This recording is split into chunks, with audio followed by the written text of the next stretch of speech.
Toilet seat வந்து உடஞ்சிருச்சு. முன்னாடி இந்த க்ளோசெட் தானப்பா சொன்னோம் மூடுறது, அது உடஞ்சிருச்சு. ஸோ அதனால இன்றைக்கி வந்து அதை மாற்றலாம் அப்படின்னு சொல்லிட்டு முடிவு பண்ணியிருக்கோம். மூடி பார்த்து பசங்க மட்டுமா டப்பு டப்புன்னு அடிக்க எடுத்தோன்னு நம்ம பண்ணக்கூடாது. நம்ம அப்படி ப்ரொஃபஷனல் ஆகல. வெயிலில் கூட போய் நிற்கலாம். நீ கொடுக்கல நைனா, கடவுள் கொடுத்துருக்காரு. கடவுளே உனக்கு என்ன தான் கொடுத்தாரு. இந்த 10 எக்ஸசைஸ் நீங்கள் பண்ணியே ஆகணும் அப்படின்னா லூஸாக இருந்துச்சு. இப்போ அதனால ஒரு வழி பண்ணுறோம்.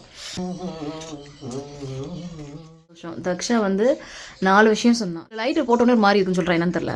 லைட்டு, ட்ரைனேஜ், அப்புறமா வந்து ஷவரு, டாய்லெட் சீட்டு. நைனா வந்து டாய்லெட் சீட் ஃபிக்ஸ் பண்ணி கொடுத்துறேன் அன்றைக்கி. நான் வந்து ட்ரைனேஜை ஃபிக்ஸ் பண்ணிட்டேன். அது வந்து ஷவரையும் ஃபிக்ஸ் பண்ணிட்டேன் நான். அதுவே க்ளோஸ் ஆகிக்குமா? இதெல்லாம் யூகேல வந்து இதான் ஃபஸ்ட் டைம் நான் பார்க்குறேன் நம்ம வீட்டில். அதான் சொன்னேன், விழுகாதுன்னா ஓகே. ஃபைனலாக வந்து நம்ம வந்து போட்டு முடிச்சாச்சு க்ளோஸட்டை. ரொம்ப ஹாப்பியாக இருக்கு மக்களே.